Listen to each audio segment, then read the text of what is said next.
Have you ever felt that moment of sheer panic? When someone asks you a simple question in English and your mind just blanks. It's not that you don't know English. You've studied the grammar, you know the vocabulary, but the words, the natural, fluid sentences just won't come out. I've been there, stuck in that silent movie inside my head while the real world waited for me to speak. What changed everything for me wasn't another textbook. It was a simple, powerful shift. I stopped learning about English and started learning the actual sentences that native speakers use every single day. Not the formal, perfect sentences from old exams, but the living, breathing language of real life. That's what this is about. Welcome. I'm so glad you're here because over the next while, we're going to build your daily English, one essential sentence at a time. This is your toolkit for real life. We're starting at the absolute beginning of any day. Greetings, but we're moving far beyond just hello. Let's give your greetings texture. For a standard, polite hello, you'll use good morning, good afternoon, or good evening. Notice we almost never say good night as a greeting. That's for goodbye. Now for the casual, everyday magic. Hey there is wonderfully friendly. Hi, how's it going? Is a question, but it's often just a greeting. You don't always need a detailed answer. A simple, it's going well, thanks. You works perfectly. Listen for, how are you doing? And the very common, very fast, how you doing? In casual speech. After the hello, you often need to ask about them. How have you been? Is fantastic for someone you haven't seen in a while. It shows you're interested in the time since you last met. And the response can be simple. I've been good, busy but good. Or, if you want to keep the conversation light and positive, a great phrase is can't complain. It means life is okay. Nothing terrible is happening. It's humble and very common. Another gem is what have you been up to? This invites them to share little details about their recent life, work, projects, hobbies. It's a conversation starter, not just a greeting. Now let's flip it. When someone asks you, how are you? You need responses ready that are more interesting than just, I'm fine, thank you. Let's upgrade that. You can say, I'm doing pretty well, actually. That actually adds a nice touch, like things are surprisingly good. If you're tired, but okay. A bit tired, but can't complain. If you're great, fantastic, thanks for asking. Or the more casual, doing great. Practice these. Say them out loud right now. Hey there, how's it going? Can't complain. What have you been up to? This is the music of everyday English, and you're already learning the notes. Think about your morning routine. From the moment your alarm goes off to when you step out the door, there's a soundtrack of simple, crucial English sentences. Mastering these makes you feel capable and at home in the language. Let's walk through it. You wake up. Maybe you hit the snooze button. You might say to yourself, I need to get up right now, or I'll be late. You stumble to the kitchen. I need a strong coffee. That's a declaration of intent we all understand. As you get ready, you're thinking in sentences. I should take a quick shower. Where did I put my keys? I hope the traffic isn't bad today. Now, you interact with family or roommates. This is where live practice happens. Instead of just good morning, you can ask, did you sleep well? Or comment, I had the strangest dream. Over breakfast, you might say, "Could you pass the milk, please?" Notice the polite "could you" instead of just "give me." It's small, but it changes the tone completely. If you're running late, you'd explain, "I'm running a bit behind. I'll leave in 5 minutes." That phrase, "running behind," is so much more natural than "I am late." It implies you're catching up. Leaving the house, you have your final checks. Do I have everything? Phone, wallet, keys. We all mentally say that. And as you leave, you call out, "I'm heading out. Have a good day." Or the shorter, "See you later." These are the sentences that weave into the fabric of a normal morning. They aren't complex, but they are the bedrock of daily communication. Let's get you using them without a second thought. Now imagine you've arrived at work or school. The social dance continues. You see a colleague. "Good morning. How was your weekend?" is a Monday classic. Even on Tuesday, you can ask, "How's your week going so far?" The "so far" is key. It shows you know the week isn't over. When someone asks you, you need a good reply. Instead of just "it was good," try "it was relaxing, thanks. Just what I needed." Or if it was busy, "It was a bit hectic but fun." These little details make conversations real. You settle at your desk. A coworker stops by. "Do you have a minute?" they ask. This is the universal code for "I need a quick chat." Your reply, "Sure, what's up?" Or, "Of course, what do you need?" If you're truly swamped, you can say politely, "I'm in the middle of something. Can I catch you in about 10 minutes? That's professional and clear. Throughout the day, you'll need to ask for things. "Could you please send me that file?" "Would you mind explaining this again?" "I need your input on this report." These are not grammar exercises. They are your tools for collaboration. Let's talk about a universal experience, needing to eat.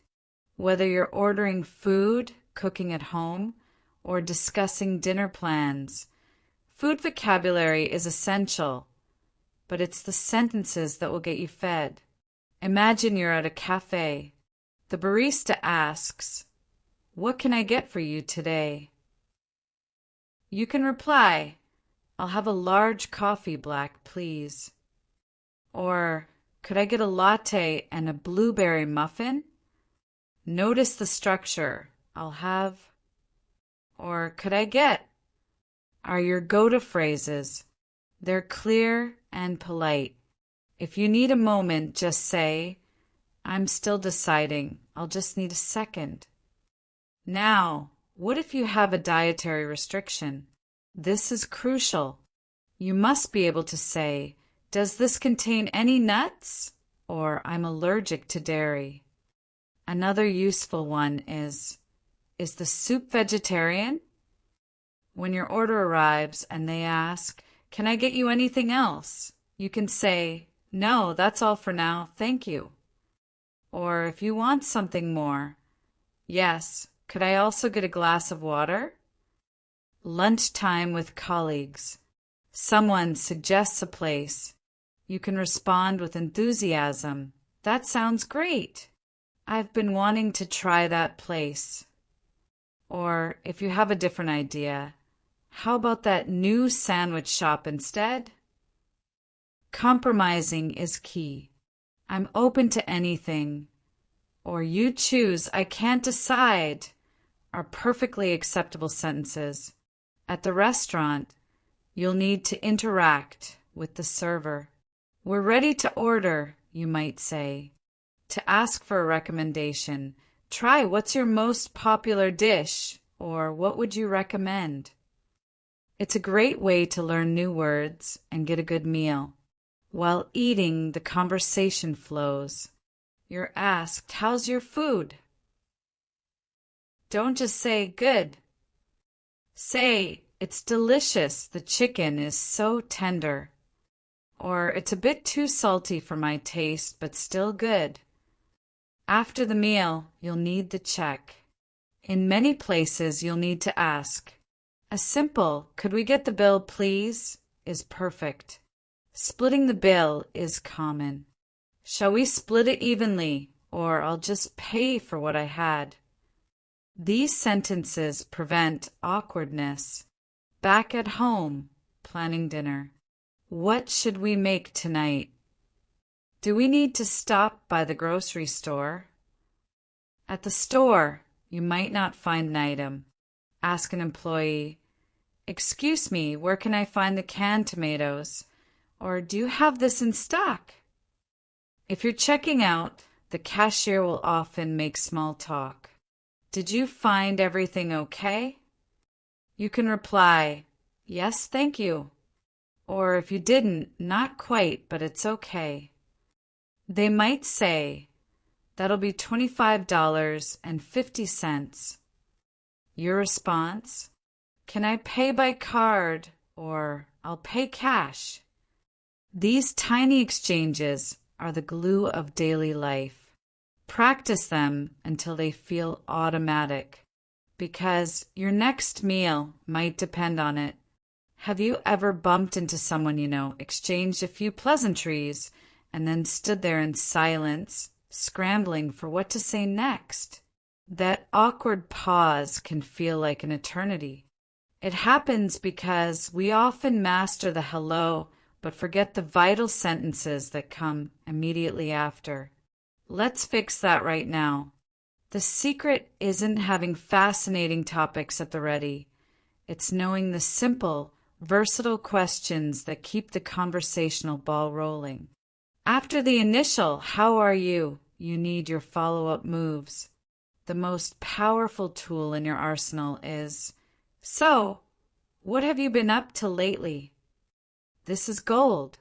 It's open-ended, shows genuine interest, and gives the other person a wide area to talk about. Work, hobbies, family, or a recent trip. Listen to their answer. Then you can ask a more specific question based on what they say. If they mention work, ask, "How's that new project going?" If they talk about a hobby, "How often do you get to do that?" Another fantastic and easy phrase is, "How's your day going so far?" It's present-focused and perfect for casual chats with a barista, a colleague, or a neighbor. Their response will guide you. If they say, "Busy," you can sympathize. "I know the feeling. Hope it calms down for you." If they say, "Not bad," you can keep it light. "That's good to hear." Let's talk about making plans. This is where you transition from small talk to real connection. You want to suggest doing something. The classic line is, "We should catch up sometime." But to make it real, you need to be more specific. Try, "Are you free for a coffee sometime next week?" Or, "Do you want to grab lunch one of these days?" Notice the phrasing. "Are you free?" and "Do you want to grab?" are low pressure and friendly. When someone invites you, you need to know how to accept or decline gracefully. To accept enthusiastically, "That sounds wonderful. I'd love to." Then move to logistics. "What day works best for you?" Or, "Just let me know when you're free." To decline politely when you're busy. "I'd really love to, but I'm swamped this week. Could we try for next week?" This shows you're interested, but currently unavailable. It leaves the door open. And what if you need to change or cancel a plan? Life happens. The key is to communicate early. "Hey, something has come up. and I need to reschedule our coffee. I'm so sorry about that. Most people understand. The sentence, I need to reschedule, is professional and clear. Follow it with a new suggestion. Are you available on Friday instead? This shows you're still committed to meeting. These sentences are your social lubricant. They smooth over the awkward gaps and build relationships. Practice them until they feel like a natural reflex. Your social confidence in English is about to level up. Let's be honest. Not every day is smooth. Things go wrong. Your computer freezes. You misunderstand instructions. You're running late for the third time this week. In these moments, panicking in silence isn't an option. You need the sentences that navigate trouble. These phrases are your emergency toolkit. They don't fix the problem magically, but they start the process and show you're in control. Knowing what to say when things break down is just as important as knowing what to say when they're going well. It starts with admitting there's an issue. The most useful phrase here is, I think I'm having a problem with, or I'm having a bit of trouble. For example, I'm having trouble connecting to the Wi-Fi. It's direct but not dramatic. If it's a technical issue, you'll need to describe it. My screen just went blank. The printer isn't working. I can't access my email. Keep it simple and factual. Now, the most powerful word when facing a problem, help. Don't be afraid to use it. Could you help me with this for a second? Is a fantastic, humble way to ask. If you need more specialized aid, ask, who should I talk to about this? When explaining the issue, sequence matters. Start with the current situation. So what happened is, then state what you need. What I need is to get this report reprinted. This clarity saves everyone time. But what if the problem is a mistake you made? This is crucial for professionalism and relationships. The right sentence diffuses tension. Admit it quickly. I need to apologize, I made a mistake. Or, that was my fault, I'm sorry. Then immediately follow with the solution. I'm correcting it right now. Or, how can I fix this? Taking ownership this way builds trust, even in a mistake. In customer service situations, you need to state your case calmly. There seems to be a mistake on my bill. I ordered this online, but it arrived damaged. The phrase, I'd like to get this resolved, please, is professional and firm. If you're unsatisfied, you can say, this isn't what I was expecting. Or, could I speak to a manager, please? And sometimes the problem is personal. You're just having a bad day. You might need to tell a friend or colleague, I'm feeling a bit overwhelmed today. Or, I've got a lot on my mind.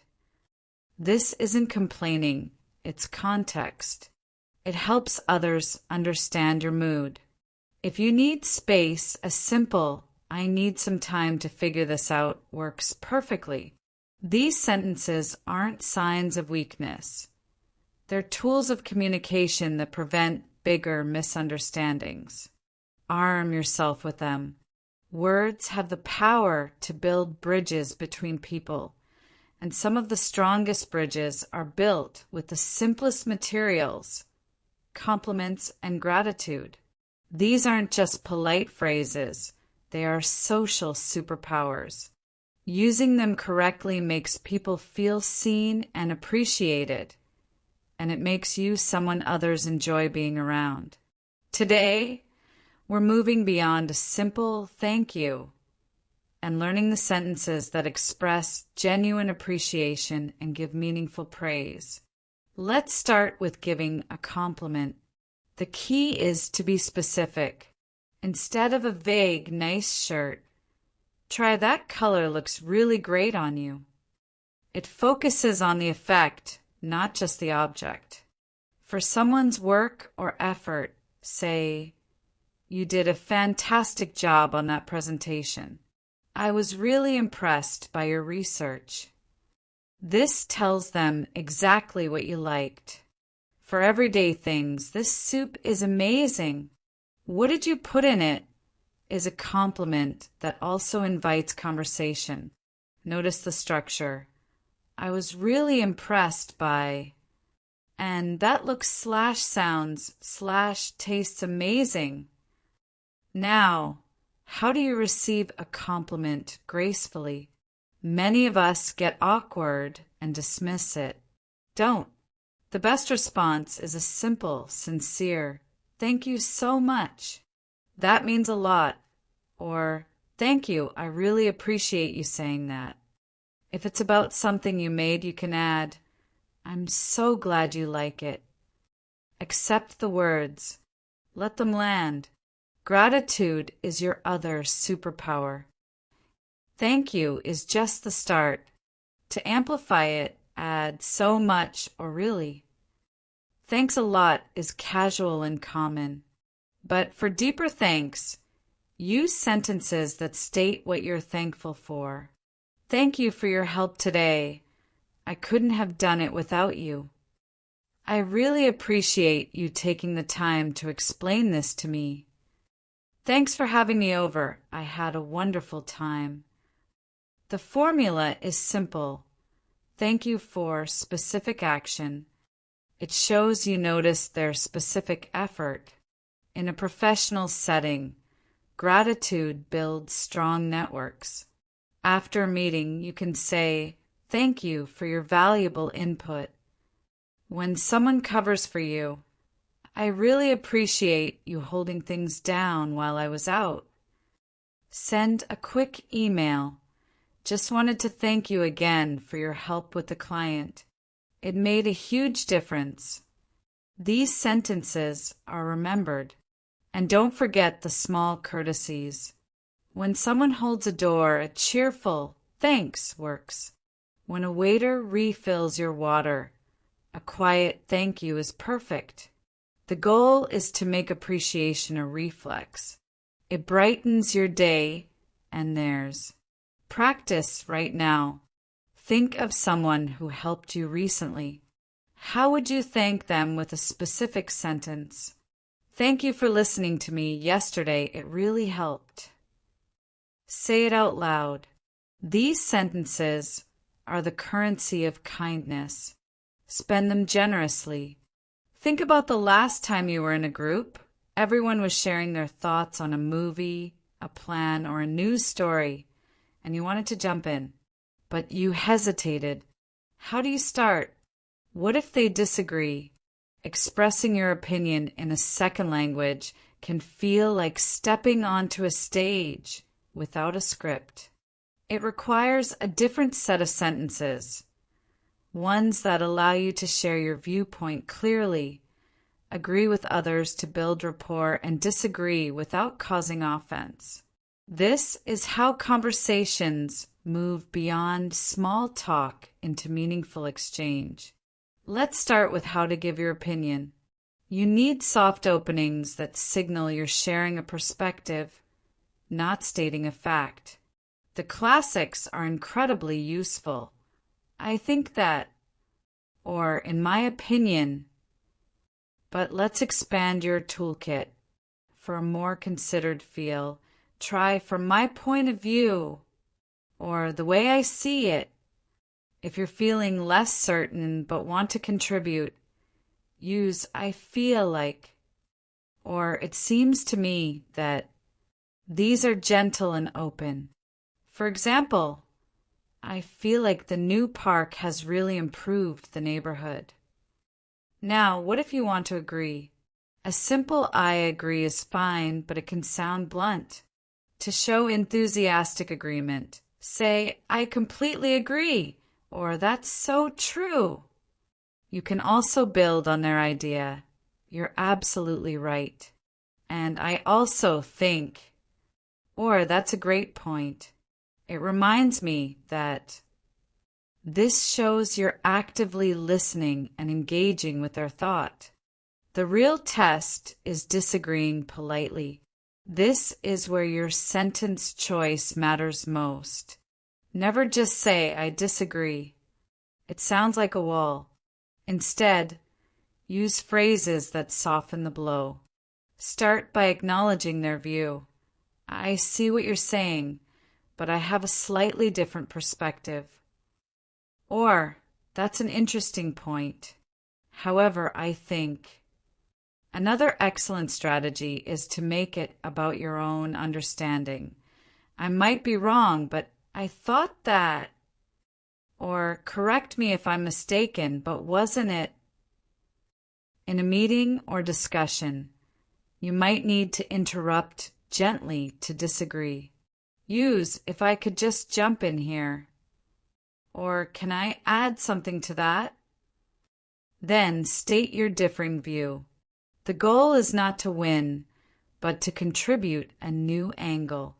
And if the discussion gets heated, it's okay to de-escalate with, I think we might have to agree to disagree on this one, said with a smile. It's a mature and common way to end a circular debate. Practice these sentences like a diplomat. They give you the power to be part of any discussion, to connect, to challenge thoughtfully, and to be seen as someone who communicates with both clarity and respect. Your opinion has value. Now you have the language to share it. Have you ever been asked, what did you do last weekend? And your mind went completely blank. Or you wanted to tell a simple story about your day, but got tangled in verb tenses? Talking about the past is more than just grammar. It's storytelling. It's how we connect, share experiences, and build relationships. We do it every single day. The good news is you don't need perfect, complex narratives. You just need a handful of reliable sentence starters and patterns to share your memories and recent experiences with confidence. Let's begin with the most common past question you'll face. How was your weekend? Or how was your day? Your answer needs to go beyond, it was good. Set the tone immediately. It was fantastic. I finally got some rest. It was pretty busy but productive. It was relaxing, just what I needed. Now they will likely ask for details. What did you do? This is your cue. Start with a simple overview sentence. Not too much, just chilled at home. Actually, I did something fun. I went hiking. Mostly just errands, but I did see a movie. Then you can add a detail or two. Use the simple past for the main actions. I met up with some friends. We tried that new Italian place. I cleaned my apartment, watched a couple of episodes of that show I told you about, and called my family. For stories from the more distant past, you'll often use I remember or I'll never forget the time. These are powerful openers. I remember my first day at this job. I was so nervous. I'll never forget the trip we took to the coast. To describe how things used to be, use used to. I used to play the piano when I was a kid. This building used to be a library. What if you can't remember a detail? That's normal. You can say, let me think. Oh, yes, that's right. Or it's on the tip of my tongue. What was it called? Or even, my memory is a bit fuzzy on that part. To make your past stories engaging, add little descriptions. Instead of we had dinner, try we had a delicious dinner. The atmosphere was amazing. Instead of I was tired, say I was completely exhausted by the end of the day. Use sequencing words. First, we, then, after that, finally. This structure makes any story easier to follow. Practice by telling yourself about your yesterday. Use these frames. Yesterday was, I started by, later on, in the evening, it was a day. These sentences turn your life into shareable moments. They transform you from a language learner into a storyteller. What does your future look like? I don't mean in 5 years, but this weekend, tonight, tomorrow morning. Our days are constantly spent talking about what comes next, making plans, stating intentions, and sharing hopes. This is the language of anticipation, and it's built on some of the most versatile and frequently used grammar structures in English. Mastering these sentences means you can actively shape your social life and communicate your goals. Let's talk about the future, starting with the immediate one. For plans already made, especially involving other people, we use the present continuous. It's not just for now, it's for a confirmed future. I'm meeting Sarah for coffee tomorrow. We're having a team meeting at 3 p.m. He's leaving on Friday. It implies a diary entry exists. To ask about such plans, you say, "What are you doing this weekend?" Or "Are you doing anything tonight?" Your answer follows the same pattern. "Actually, I'm going to a concert," or "No, I'm not doing much. Just relaxing at home." For intentions and decisions made at the moment of speaking, we often use going to. It shows a plan or a prediction based on evidence. I think it's going to rain. I'm going to order the pizza now. She's going to love this gift. It's your go-to for personal intentions. I'm going to start exercising more. I'm not going to be late this time. Then there's the simple future, will. We use it for promises, instant decisions, and offers. I'll call you when I get home. Promise. The phone is ringing. I'll get it. Instant decision. You look busy. I'll help you with those bags. Offer. It's spontaneous. A very common daily use is, "I'll see you later," or "I'll let you know." Now, let's put this into conversation. Someone asks, "Any plans for the holiday?" You can structure your answer. "Yeah, actually, we're going to visit my parents. We'll probably just have a big dinner and relax. I'm really looking forward to it." See the mix? We're going to visit, intention. We'll probably, prediction. I'm looking forward to it, feeling. For more distant or uncertain hopes, we use would like to, hope to, and plan to. I'd like to learn Spanish someday. I hope to visit Japan next year. I plan to finish this course by December. These are softer and express desire. A wonderful daily phrase is, "I'm looking forward to." It adds positive emotion to a future event. "I'm looking forward to the party," or "I was looking forward to it, but now I can't go." Practice by describing your next 24 hours. What are you doing later? What are you going to do tomorrow morning? What will you do if it rains? These sentences are your bridge from today to tomorrow. Start building it. That ringing sound. For many of us, it triggers a specific kind of dread when we're in an English-speaking environment. A phone call, no text to read, no time to think, just a live voice waiting for your immediate response. It feels like a pop quiz you didn't study for. But what if I told you that phone conversations are actually built on a set of predictable, simple scripts? Once you learn these scripts, that ringtone becomes an opportunity, not a threat. Let's demystify phone and digital communication, starting with the moment you answer. When you pick up the phone, a standard polite greeting is "Hello." For a business or more formal setting, you might say, "Your name's speaking." If you're answering at an office, you often state the company or department. "Good morning, accounts department. How can I help you?"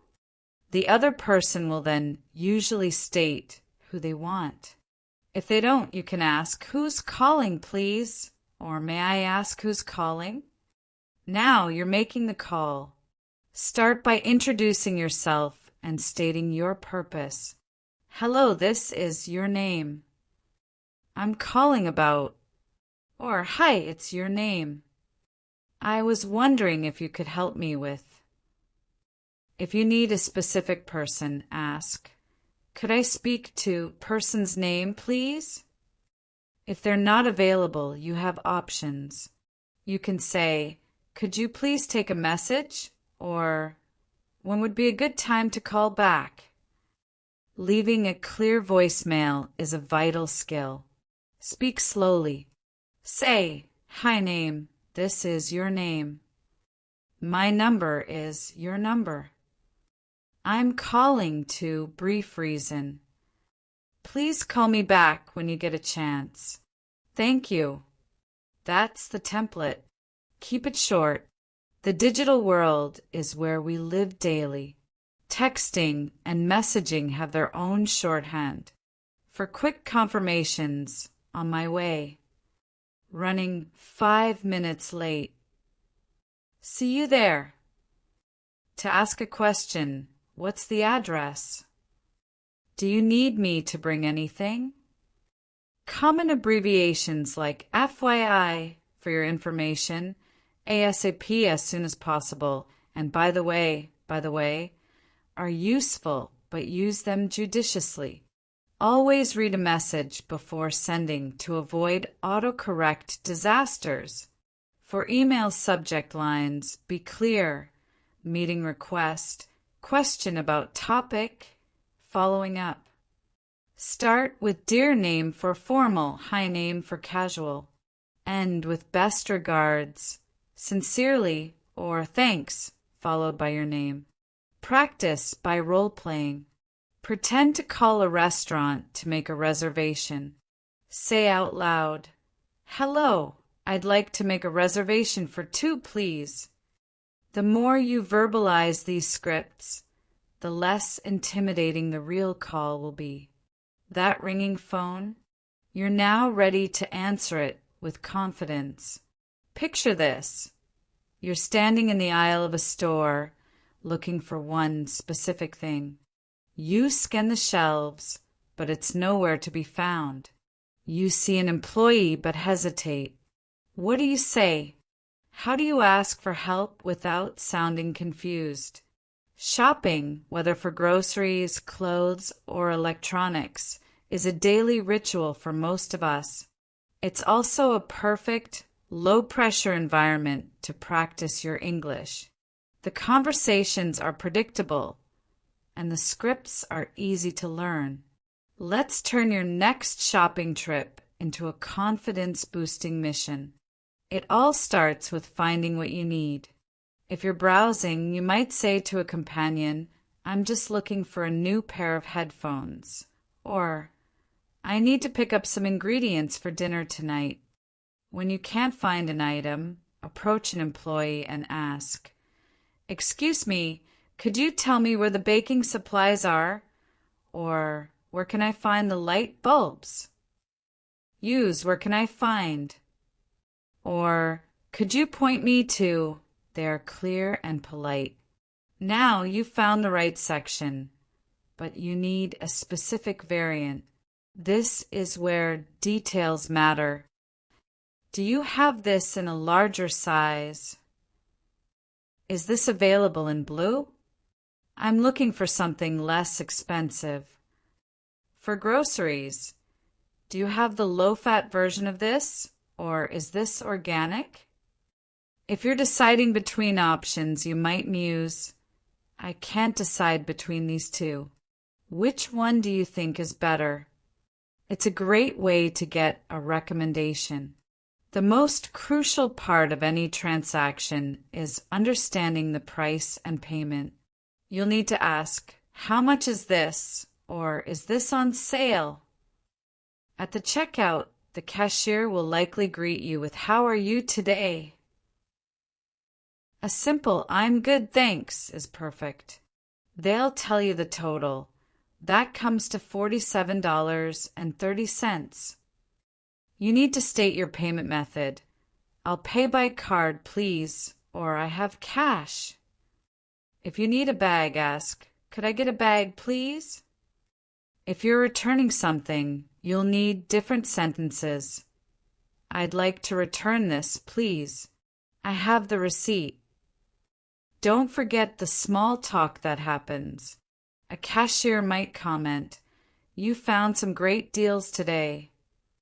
You can reply, yes, I got lucky, or the sale was fantastic. As you leave, they'll often say, have a great day.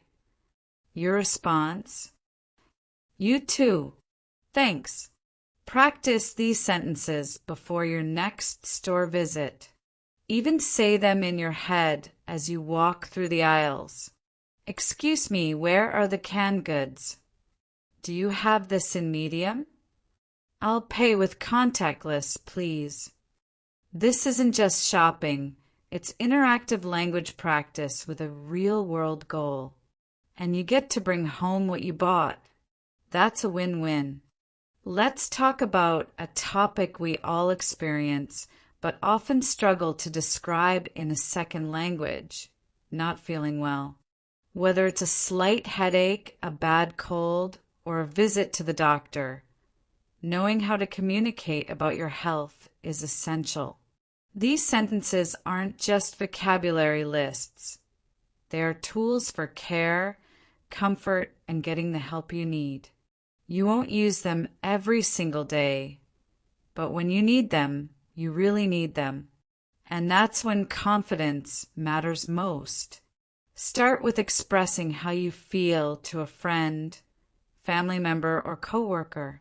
You don't need medical terminology. Use simple, common phrases. I don't feel very well. I think I'm coming down with something. That phrase, coming down with something, is perfect for the early stages of illness. To be more specific, I have a terrible headache. My stomach is upset. I have a sore throat and a bit of a cough. I feel really tired and achy. Notice the structure. I have a, or my body part is. It's straightforward. If you need to cancel plans because you're sick, be clear and polite. I'm so sorry, but I don't think I can make it tonight. I'm not feeling well. Most people will immediately understand. You can add, I need to rest and try to shake this off. To express hope for someone else who is sick, say, I hope you feel better soon, or get well soon. Now, the doctor's office. This is where clarity is crucial. The nurse or doctor will ask, what seems to be the problem? Or, what are your symptoms? Describe them in order. Well, for the past 2 days, I've had a fever and a cough. Use time frames. It started yesterday morning. It's been going on for about a week. Describe the pain. It's a sharp pain here. It's a dull ache that comes and goes. Don't forget to mention if you've taken anything. I took some painkillers, but they didn't really help. At the pharmacy, you might be picking up a prescription or asking for over-the-counter medicine. I'm here to pick up a prescription for your name. If you need advice, ask, what would you recommend for a stuffy nose? The pharmacist might give instructions.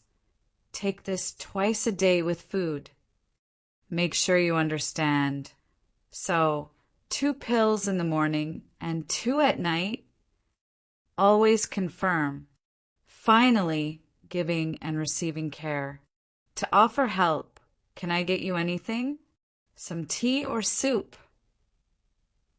To accept, that would be wonderful, thank you. These sentences build connection. They turn the vulnerability of not feeling well into an opportunity for kindness. Practice describing a simple symptom right now. Say out loud, I have a bit of a headache. It's a small sentence, but it opens the door to help. You step out of a train station in a new part of town, or perhaps you've just landed in an unfamiliar city.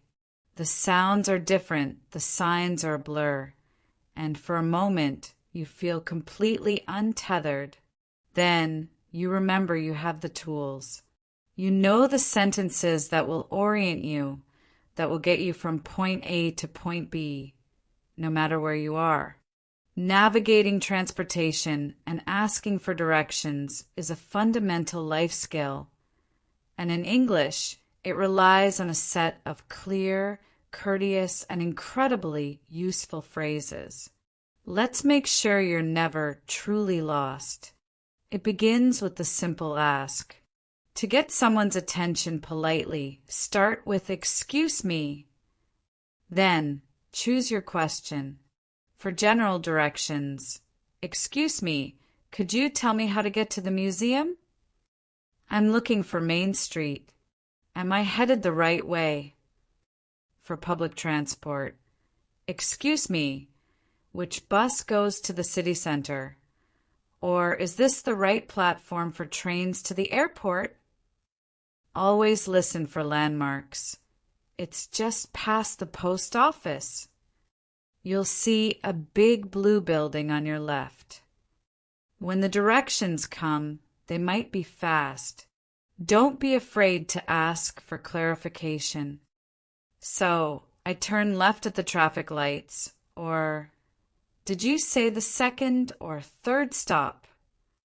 A very useful phrase is, could you please repeat that?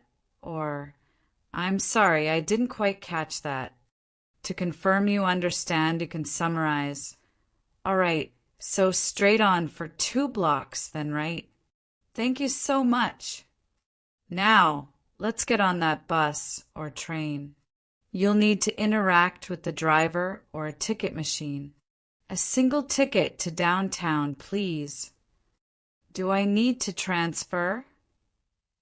Is this seat taken? If you're unsure about your stop, you can ask a fellow passenger. Could you please let me know when we get to Maple Avenue? Most people are happy to help. For taxis or ride shares, the dialogue is straightforward. Tell the driver your destination. To the airport, Terminal B, please. You might ask, approximately how long will it take? Or, could you please turn the air conditioning up? At the end, here is fine, thank you. And of course, the all-important, keep the change if you wish. What if something goes wrong? You miss your stop or get on the wrong train. Stay calm. Find an official and explain, I think I'm going the wrong way. I need to get to. Or I missed my stop. Where should I get off to turn back? These sentences are your compass and your safety net. Practice them in your head on your next commute. Excuse me, how do I get to? Which line for? A single ticket, please. With these, you are the navigator of your own journey. There's a special kind of language that exists between friends, within families, and in the comfort of our own homes. It's the language of relaxed connection, of shared jokes, of comfortable silence and easy chatter. This isn't the formal English of meetings or transactions. This is the warm, sometimes messy, always authentic English of close circles. Mastering these sentences means you're not just communicating, you're bonding. You're building friendships and feeling at home. Let's step into the living room and learn the language of hanging out. It often starts with an invitation to simply be together. Do you want to come over? Just come by whenever you're free. Make yourself at home. Once someone is there, you offer something. Can I get you something to drink? Water, soda, coffee. Do you want to order some pizza? The goal is to make them feel welcome. If you're the guest, you might ask, do you need any help in the kitchen? Or simply compliment, your place looks great. I love this couch. Then the TV might go on or music. What do you want to watch? Put on whatever you like. I've been hooked on this new series. If you're deciding on a movie, you discuss, I'm in the mood for a comedy. Not horror, I won't sleep tonight. This one has great reviews. The conversation flows from topic to topic. To share a piece of news, you say, you'll never guess what happened. Or, I heard the funniest thing today. To react to a friend's story, no way. That's incredible. Or, oh no, I can't believe that happened. This is also where you talk about hobbies and interests in a deeper way. Instead of just, I like music, you explain, I've really been getting into vinyl records lately. There's something about the sound. Ask your friend, what do you do to unwind? Or, have you picked up any new hobbies? Listen and react with genuine interest. That's so cool that you know how to do that. Or you should teach me sometime. And then there's the language of comfort and support. Is everything okay? You seem a bit quiet. You can talk to me about it. I'm here for you. Sometimes the best sentence is just, same here, or tell me about it, which shows you relate completely. When it's time to leave, it's never abrupt. I should probably get going. It's getting late. The host responds, thanks for coming over. It was really great to see you. Get home safe. Let's do this again soon. These sentences are the glue of friendship. They're simple, but they hold immense meaning. Start using them and watch your connections deepen. Now, let's step into the environments where we spend a huge portion of our waking hours, work and school. These are worlds with their own rules, rhythms, and specific language. Whether you're in an office, a cafe, a classroom, or a video call, the English you use here needs to be clear, professional when necessary, and collaborative. It's the language of tasks, teamwork, and growth.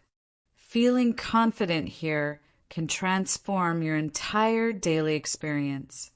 Let's get you equipped. The day often starts with settling in. You greet your colleagues or classmates. Good morning, everyone.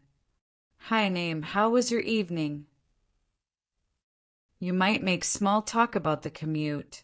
The traffic was terrible today, or I barely made it on time. Then you get your bearings. Check in with a teammate. What's on the agenda for today? Or ask a supervisor. Do you have a moment to brief me on the priorities? Throughout the day, you'll need to manage tasks. To ask for clarification, use I want to make sure I understand this correctly. You need the report by Thursday, is that right? To update someone on your progress. I'm currently working on the financial figures. I should have them to you by lunchtime. If you hit a blocker, communicate it early. I'm running into an issue with the software. I might need an extra day to complete this. Meetings are a universe of their own. To contribute, you can say, I'd like to add something to that point, or building on what Naeem just said. If you didn't hear something, ask, could you clarify that last point, please? To agree, I think that's a solid plan. When it's time to wrap up, someone will usually summarize. So the action items are: in school, the language is similar, but with a focus on learning. Ask a teacher, could you go over that concept one more time? Or a classmate, I didn't quite get the homework. Can you explain it to me? Form a study group. Do you want to review the material together before the test? Don't forget the breaks, the social glue. In the break room or hallway, chat about non-work topics. Any plans for the weekend? Did you see the game last night? This informal chat is just as important for building relationships. Ending your day professionally is key. You might tell your boss, I'm finishing up the email draft, and then I'll be heading out. To your colleagues, good night, see you all tomorrow, or have a nice evening. These sentences create a clear, polite boundary between work and personal time. Practice them. They turn the formal environment into a place where you can operate with ease and competence. How often do you hesitate to ask for what you need? Maybe you want a colleague to pass you a document, or you wish a neighbor would turn their music down just a little. In that moment of hesitation, a simple social transaction becomes a source of stress. But it doesn't have to be. The language of making requests and offers is a cornerstone of polite, effective daily interaction. It's about finding the sweet spot between being clear and being courteous. When you master these sentences, you navigate the world with a new sense of agency and grace. Let's start with the softest, most common way to make a request, using could you or would you mind? These phrases are magic because they are questions, not demands. Could you please send me the report when you get a chance? Would you mind passing the salt? Notice the structure with mind. Would you mind plus verb ing. The typical polite response to would you mind is not at all or sure, no problem. For slightly more direct but still polite requests, we use can you. In casual settings, can you help me with this box for a second? In a professional context, it's often better to use could you, or I was wondering if you could. Which sounds more formal? I was wondering if you could review my draft by tomorrow. Now, the flip side, making an offer. This is about extending help or generosity. The classic is, can I help you with that? Or would you like me to? For example, would you like me to pick up some coffee on my way? To offer something to someone, say, would you like a glass of water? Or can I get you anything? When you offer and they accept, you confirm, I'll get it for you right now. How do you accept or decline requests and offers gracefully? To accept an offer, yes, please, that would be great. Or if it's not too much trouble, thank you. To decline politely, no, thank you, I'm all set. Or I appreciate the offer, but I've got it covered. If you need to decline a request because you're busy, say, I'd love to help, but I'm swamped right now. Could I help you later? This acknowledges their need while stating your boundary. Practice is key. The nuance is in the tone. A request said with a smile and clear words is almost always welcome. So, the next time you need something, take a breath and use your phrase. Excuse me, could you help me? Or would you mind if I open the window?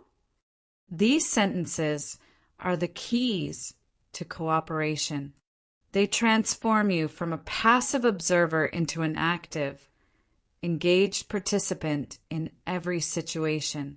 Have you ever listened to a friend share amazing news, and all you could muster was a quiet, "That's nice," or tried to express frustration, but the words came out flat and unconvincing?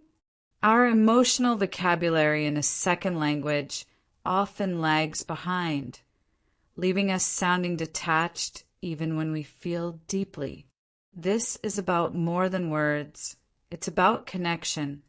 The sentences we use to react, to share our feelings, and to respond to others' emotions are the heartbeat of real conversation. They turn a monologue into a dialogue. Let's give your emotional expression in English the range and depth it deserves. Start with the positive reactions. When someone shares good news, a promotion, a new baby, a vacation, your reaction should match their joy. Go beyond congratulations. Try, that's fantastic news. I'm so happy for you. Or wow, that's incredible. You must be thrilled. For an exciting story, show your engagement. No way. That's amazing. Or get out of here. Seriously, which is a casual, playful way to express shock and delight. Now, for the negative or disappointing situations. Sympathy is key. Instead of just, "I'm sorry," say, "I'm so sorry to hear that. That must be really tough." Validate their feeling. "That sounds incredibly frustrating." Or, "I can't imagine how hard that is." To show you're listening, use, "That's awful, I really feel for you." If they made a mistake and feel bad, reassure them. "Don't worry about it, it happens to everyone," or "It's not a big deal really." Expressing your own feelings is just as important. For happiness, "I'm over the moon," or "I couldn't be happier right now." For disappointment, "I'm a bit disappointed, but it's okay," or "What a letdown." For frustration, which we feel daily, "This is so annoying," or "I'm getting really frustrated with this." It's healthier to say it than to bottle it up. In moments of surprise or shock, you have a set of common exclamations. "Oh my gosh! I can't believe it! You're kidding me! What a surprise!" These are spontaneous but worth practicing so they're ready when needed. Finally, the simple act of checking in on someone's emotional state builds deep connections. Ask, "How are you feeling about all this?" Or, "You seem a bit off today. Is everything okay?" This shows a level of care that transcends small talk. Practice pairing the feeling with the sentence. Say out loud, "I'm so excited for you," or "That is so frustrating, I totally get it." These sentences are the colors you use to paint your conversations. Start using more of them. Money. It's a universal topic, yet talking about it in a second language can make us strangely hesitant. We worry about mispronouncing numbers, misunderstanding prices, or sounding rude when discussing costs. But financial transactions are a non-negotiable part of daily life. Whether you're paying a bill, discussing your salary, or simply trying to get a better deal, having the right sentences at your fingertips turns an anxiety-inducing moment into one of pure competence. Let's talk about the language of money with clarity and confidence. It begins with understanding and stating prices. In a store, you'll hear, "That comes to $19.99, or "Your total is $45.50. Notice how $45.50 means $45.50. To ask about price, use "How much is this?" or "How much does this cost?" For services, "What's the hourly rate?" or "Is there a service fee?" If something seems expensive, you can comment politely, "It's a bit over my budget," which is better than just "It's too expensive." Now, banking. This is where precision matters. You might need to say, "I'd like to withdraw some cash, please," or "I need to deposit this check." At the ATM, you might encounter issues. "The machine kept my card," or "It says insufficient funds." To ask for help at a bank counter, "I'd like to speak to someone about opening a savings account." For online banking, you'll use verbs like transfer, pay, and check. "I need to transfer money to my sister." "I'm going to pay my electricity bill online." Discussing salaries or large purchases requires more formal language. In a job interview, you might ask, "Could you tell me about the salary range for this position?" When negotiating, use, "Is there any flexibility on the price?" or "Would you consider an offer of?" It's direct but professional. Haggling or asking for a discount isn't common everywhere, but in markets or for large items, you can try. Start with a question. "Is this the best price you can offer?" or "Do you have any discounts available?" If you're buying multiple items, "If I buy 3, can you give me a better deal?" Always be polite. A simple "Thank you, I'll think about it" is a graceful way to walk away if the price isn't right. Practice these sentences by role-playing. Pretend to ask a bank teller to withdraw money. Say out loud, "I'd like to make a withdrawal, please." Or at a market, "That's a little more than I wanted to spend. Could you do $20? These phrases empower you to manage your financial world in English, from the coffee shop to the bank. It's not just about money, it's about control. Home. It's more than a place, it's a feeling. And within its walls, we use a language of comfort, routine, and small, shared responsibilities. This is the English of domestic life, the sentences we use to create a space that functions, that welcomes, that feels like our own. Whether you live alone, with family, or with roommates, these phrases manage the rhythm of your private world. They are simple, but they are the threads that weave the fabric of daily life at home. Your day at home likely starts with intention. You might say to yourself or a partner, "I'm going to make some breakfast," or "I need a quiet morning today." As you move through your space, you note what needs to be done. "I should do a load of laundry today." "The plants need watering." "We're running low on coffee." These aren't just thoughts. They are plans stated in simple English. Chores and responsibilities require coordination with others. The gentle art of delegation or reminder often sounds like, "Would you mind taking out the trash?" Or, could you please feed the dog this morning? To offer help, you say, I'll handle the dishes tonight. Or, let me vacuum the living room. If you're discussing a shared task, you might ask, what's our plan for cleaning this weekend? Or, I'll cook if you do the grocery shopping. Then there's the language of comfort and creating atmosphere. I'm going to put some music on. It's chilly in here. I'll turn up the heat. Let's open the windows for some fresh air. When you're settling in for the evening, you express your need to relax. I just want to unwind with a book, or I'm going to crash on the sofa for a bit. Dealing with minor household issues is also part of the vocabulary. A light bulb just burned out in the kitchen. The sink is clogged. I think we have a leak under the sink. You might need to make a request to a landlord or handyman. The bathroom faucet is dripping. Could someone come to fix it? Finally, the sentences that make a house a home are often those of care. Make sure you lock the door behind you. Did you remember to turn off the oven? Sleep well. Welcome home.